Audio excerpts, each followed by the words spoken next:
Pois é, meu irmão. Cada dia que passa tá mais difícil para a esquerda manter a narrativa. Vamos lá. Um dos pontos que a gente precisa falar é: vem cá, você acredita mesmo que a Covid foi uma ação da natureza? Era o mundo, era Deus mandando um recado para a humanidade e a gente passou por tudo aquilo? Ou tinha, né, um dedo de alguém aí que queria exterminar a humanidade ou queria enfraquecer a economia do resto do mundo? Pois é, acabou de sair uma matéria na Record, tá? Não é qualquer matéria não, dizendo que os indícios são muito fortes de que o vírus foi criado em laboratório para atingir especificamente, né, aí as pessoas, né? Então a gente vai falar sobre isso. Também, o ministro Alexandre de Moraes entra na mira direta agora da imprensa internacional. Uma matéria da Gazeta do Povo diz, né, que a decisão da Espanha foi crucial, porque há um atrito evidente hoje entre Donald Trump, entre Elon Musk, entre o pessoal dos Estados Unidos contra o Alexandre de Moraes. Mas a grande questão que a gente levanta uma bandeira agora é: e a Espanha? Ela pode ser colocada sob suspeita em algum momento? Não. É um país até progressista. Pois é. E aí nós vamos falar sobre tudo isso nesse editorial, muitas coisas aqui nesse editorial que eu preparei especialmente para você. Então tá bom, não me esqueça de se inscrever no canal, nossa meta, bater 2 milhões de seguidores. Eu sei que você consegue dar essa força pra gente e a gente vai chegar lá. Fechado? Combinado? Tamo junto nessa? Então bora pra cima, vou começar de matéria aqui.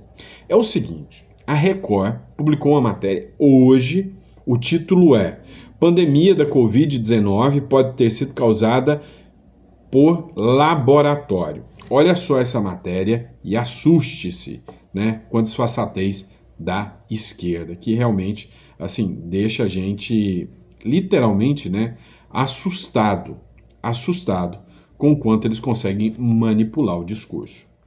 Vamos lá, acompanha aqui comigo. A inteligência da Alemanha concluiu que a pandemia da Covid foi provavelmente causada por um acidente de laboratório.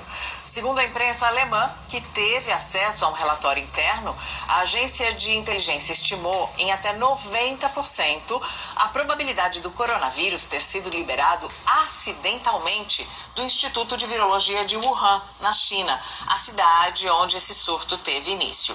O documento também aponta indícios de diversas violações das normas de segurança nesse laboratório.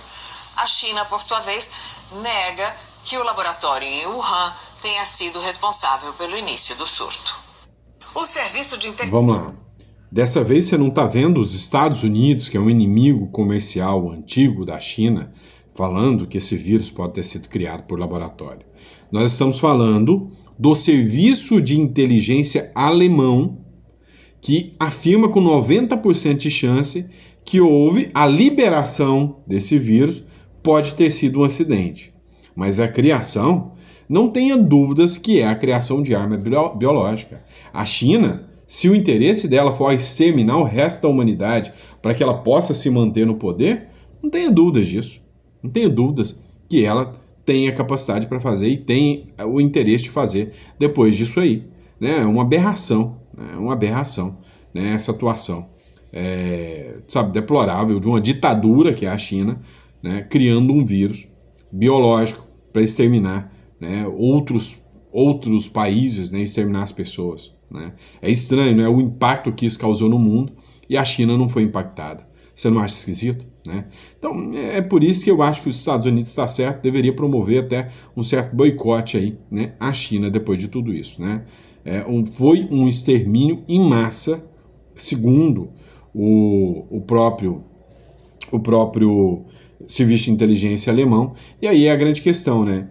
A pandemia serviu para derrubar o Donald Trump, serviu para derrubar o Bolsonaro. Coincidência ou não?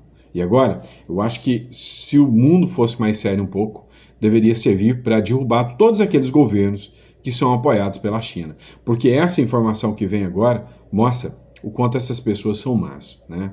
Vamos lá, pessoal, dando continuidade agora. Essa matéria aqui da Gazeta do Povo foi direto na jugular mesmo, né? Dizendo assim, não tem mais jeito, a perseguição política no Brasil existe. Negativa da Espanha de extraditar Eustáquio marca o reconhecimento da perseguição política no Brasil. A definitiva recusa da Justiça da Espanha em extraditar o jornalista Oswaldo Eustáquio, solicitado pelo governo brasileiro, representa um marco nas relações internacionais. Pela primeira vez, um tribunal estrangeiro reconhece oficialmente a atual perseguição política no Brasil. A decisão proferida na segunda-feira pela Audiência Nacional, a mais alta corte espanhola, reafirma que os pedidos de prisão contra Eustáquio têm evidente conexão e motivação política, razão suficiente para barrar a extradição. O jornalista está na Espanha desde 2023 e é um dos alvos prioritários de inquéritos conduzidos pelo ministro Alexandre de Moraes. Ou seja, tá difícil, né? E aí vem uma matéria do Pleno News que diz o seguinte: The Economist alerta para o perigo de Alexandre de Moraes. Eu queria que você acompanhasse, né, essa matéria aqui comigo. A revista inglesa The Economist falou sobre a atuação do Supremo Tribunal Federal, em especial a do ministro Alexandre de Moraes, em um artigo publicado nesta quarta-feira. No conteúdo, a publicação faz um alerta de que a Suprema Corte precisa ter moderação para não virar alvo de uma crise de confiança entre os brasileiros. De acordo com o veículo, uma das medidas que a Corte poderia tomar para restaurar sua imagem de imparcialidade seria realizar o julgamento do ex-presidente Jair Bolsonaro no plenário. A razão para isso, de acordo com a revista, está no fato de que a primeira turma hoje responsável por julgar o líder conservador é composta por nomes próximos de Lula. The Economist destaca que Moraes tem respondido críticas com autoridade e lembra episódios controversos envolvendo outros membros da corte. Então, assim, a cada dia que passa, mais críticas, mais questionamentos são feitos ao ministro Alexandre de Moraes, né? Então, assim, a cada dia que passa, né, as críticas só aumentam. Vamos lá, pessoal. É o seguinte, vamos falar um pouquinho da anistia, né? Eu sei que vocês reclamam porque eu falo muito desse tema, mas é um tema, assim, acho que crucial, né? Matéria do Poder 360 aqui para vocês. Sóstenes, que é o líder do PL na Câmara dos Deputados, diz que só líderes de esquerda, que são aqueles radicais de esquerda, resistirão à urgência da anistia, que ninguém do Centrão vai resistir, tá? O Hugo Mota disse que vai submeter a questão aos líderes. É o seguinte, o Hugo Mota está correndo esse PL da anistia como o diabo corre da cruz. Afinal, né, se ele pauta esse PL da anistia, o STF já está com bafo no cangote dele. O líder do PL na Câmara dos Deputados, Sóstenes Cavalcante, disse ao Poder 360 nesta quarta-feira que só líderes de esquerda devem resistir ao requerimento de urgência do projeto que anistia os condenados do 8 de janeiro. O presidente da Casa Baixa, Hugo Mota, sinalizou que a decisão de pautar projetos será do Colégio de Líderes. A reunião está programada para o dia 24 de abril, mas Sóstenes quer conversar com Mota antes, assim que o presidente voltar de viagem, né? Então, entra aqui, né, uma pressão muito grande em cima do Sóstenes Cavalcante. Regressando aqui ao caso Alexandre de Moraes, o Pavinato, né, que é um jornalista muito conhecido nas redes sociais, ele fez críticas, né?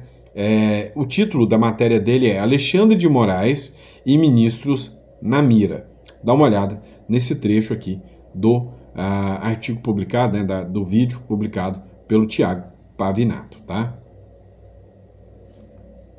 Porque nós estamos falando dessa notícia, do fato do Alexandre de Moraes não poder mais pisar nos Estados Unidos, o que pode ser estendido a ministros como Barroso, Gilmar Mendes e Paulo Gonetti, o PGR. O timing dessa notícia, o timing desse corte para Harvard é muito curioso, porque na semana passada, quem é que estava em Harvard tecendo loas, falando Alexandre maravilhoso? Barroso. Quem estava em Harvard falando Alexandre eu autorizo?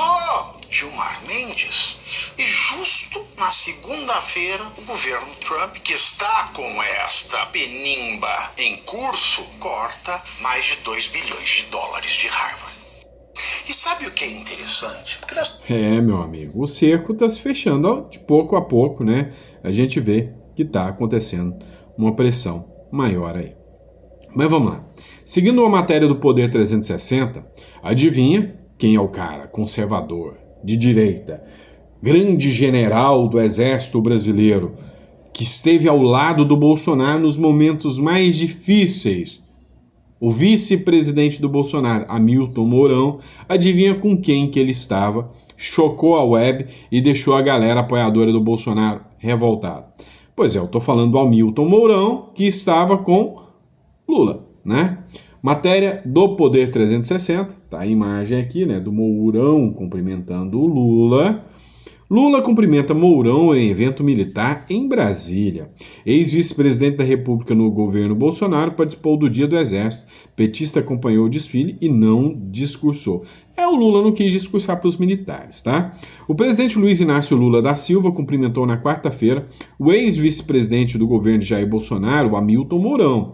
O aperto de mão com o general foi rápido, foi singelo, mas foi marcante, né? O senador de oposição ao governo petista estava no palco, junto ao presidente, durante o evento do Dia do Exército, em Brasília. Também estavam presentes o presidente do Congresso, Davi Alcolumbre, e o ministro da Defesa, José Monteiro Múcio, o general Tomás Miguel Ribeiro Paiva e o ministro das Cidades, Jader Filho. Vamos lá, pessoal. Tem uma coisa que ainda não me sai da cabeça.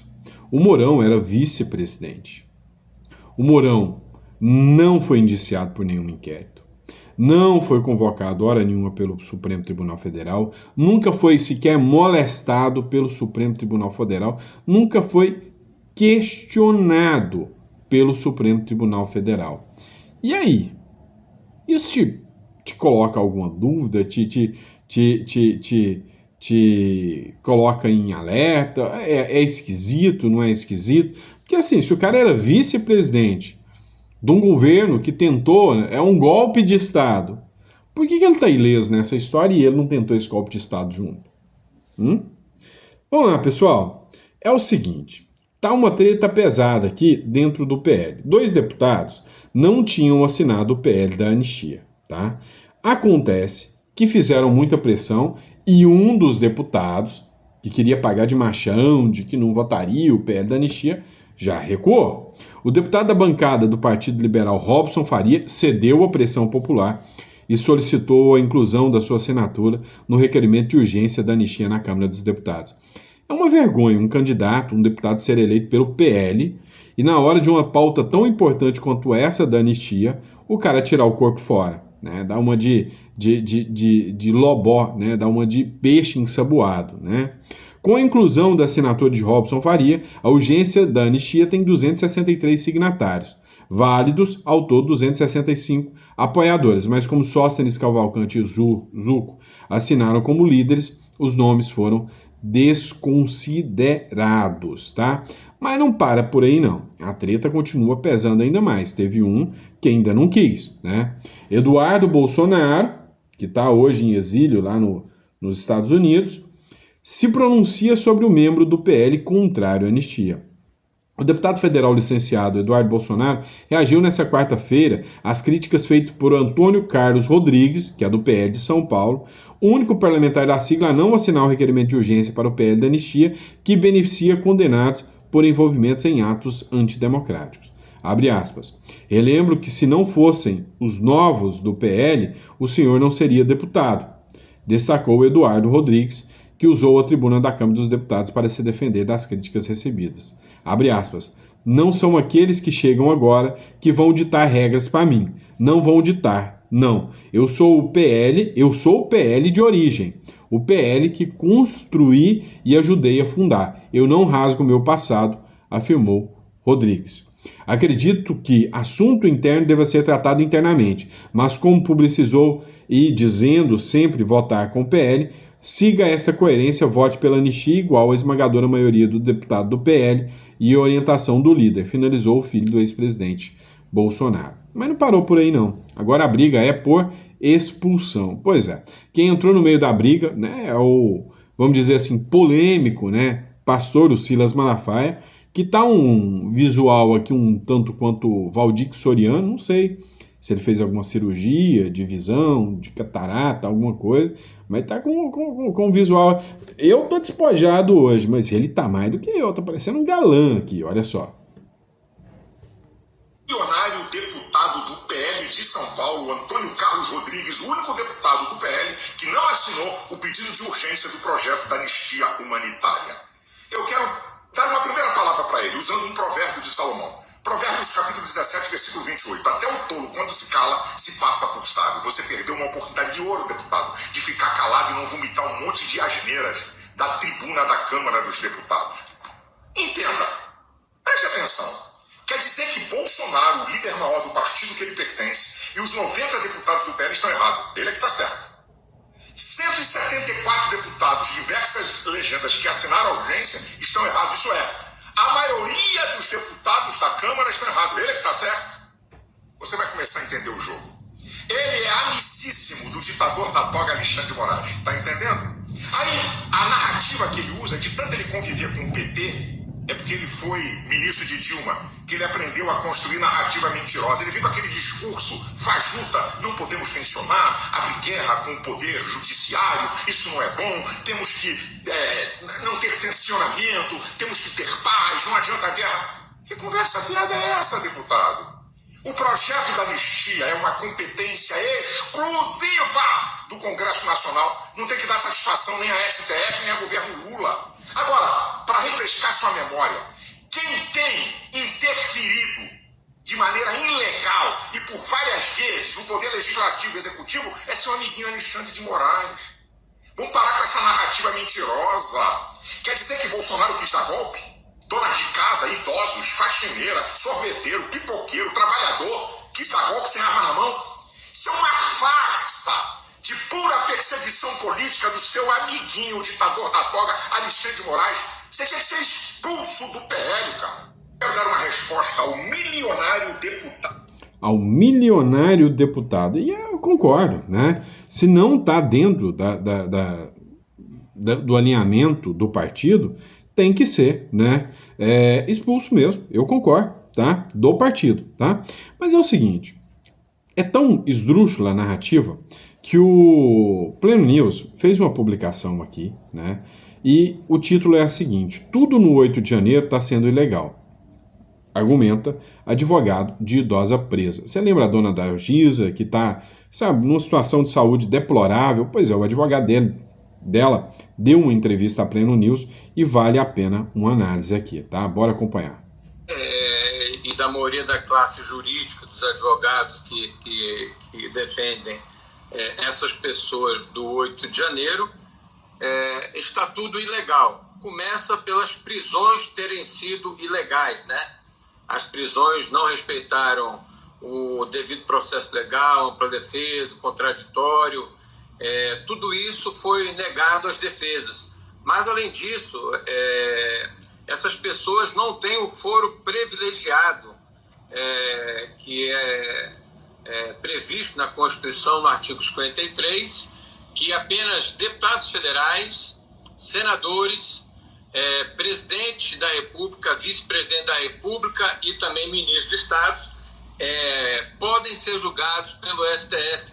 Ou seja, pessoas comuns, como a dona Dalgisa e tantos outros presos políticos do 8 e do 9 de janeiro e outros relativos aos ditos atos antidemocráticos, nunca poderiam estar sendo julgados pelo STF. Bom, a meu ver... E assim, eu concordo em número, gênero, grau, né, com tudo isso que foi dito. É um absurdo, né? É uma coisa amplamente fora do contexto. É um verdadeiro tribunal de exceção. Criaram uma exceção da regra para julgar opositores políticos, né? Vamos lá, pessoal. A Erika Hilton anda fazendo barulho por aquela questão, né, em que o Donald Trump mudou a forma em que se constava ali do seu visto, né? Que mudou de mulher, por ela ser uma mulher trans, mudou de mulher para homem. E aí ela falou que foi fazer denúncia na ONU, só que agora ela falou que ela vai recorrer, ela vai lá no Mauro Vieira, né, que é o Itamaraty, lá no Itamaraty, para que o Mauro Vieira receba para eles tomarem, para o governo Lula tomar uma medida contra o Donald Trump. Ah, mas eu queria tanto ver isso, tá, Mauro Vieira? Eu queria que o Mauro Vieira fizesse, assim, uma nota de repúdio ao Donald Trump, algo nesse sentido, uma coisa assim grave mesmo. Eu tô torcendo para isso acontecer. Vocês estão torcendo comigo, né?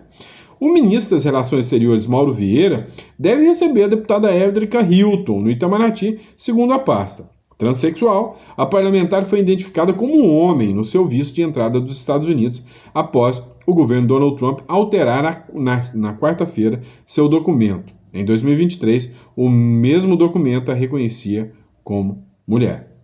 Segundo fontes do Itamaraty, o encontro com Érica Hilton com Vieira para discutir a mudança do visto foi solicitado pela parlamentar. Agora o Ministério de Relações Exteriores busca uma data na agenda para o diplomata, ou seja, para atender ela. Você sabe para quê? Para nada, né? O que o Mauro Vieira pode fazer? Qual é o sentido dessa ideia maluca, né? Dessa ideia tupiniquim?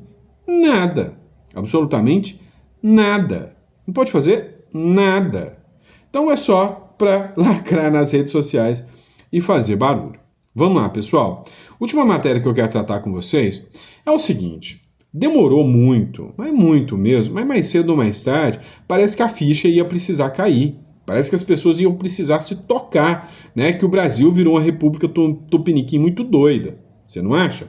E aí o Oineg, da Band News, falou da vergonhosa distorção do Poder Judiciário agindo como se fosse governo.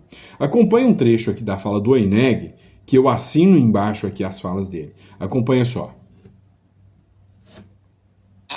O governo federal vai fazer uma política. Como é que o Poder Judiciário pode obrigar o governador a proibir o governador de subir o morro? Como é que o Poder Judiciário pode dizer que um governador não pode fazer uma PPP? Quando ele não está privatizando o sistema de ensino no Brasil? Em São Paulo, no caso. Não está. Então, como é que faz isso?